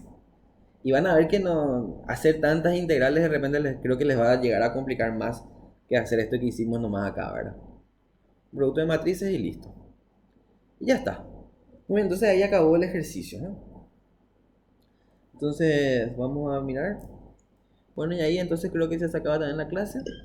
Vamos a... Y vale la pena mencionar nomás Ah, que justamente la forma en que nosotros fuimos chequeando que estaba bien es que claro. en cualquier base la representación matricial tiene que ser simétrica, ¿verdad? Entonces medio te das cuenta que hiciste bien tu producto cuando te va saliendo Sí, simétrica, justamente. cierto, muy cierto. Exactamente. O sea, simétrica, lo primero que sí o sí se dan cuenta rápidamente es que tiene que ser simétrica y los elementos diagonales tienen que ser positivos. Sí o Cierto. sí, si Sí algo o así sí. no le sale ya algo hicieron mal. Exacto, cierto. Simétrica, y los elementos renales sí o sí positivos porque tiene que ser definida positiva, pues. Eso quiere decir que todos los menores principales de orden uno tienen que ser positivos, ¿eh? Como vimos hace rato. Muy bien, acá les dejo un ejercicio propuesto, ¿verdad? Y eso es todo por hoy. Genial, entonces dejamos hasta ahí la clase. Espero que les siga este material y nos vemos en la siguiente clase, chicos. Gracias, Gonzalo. Igualmente, chau, chau. Muy bien, pues sí.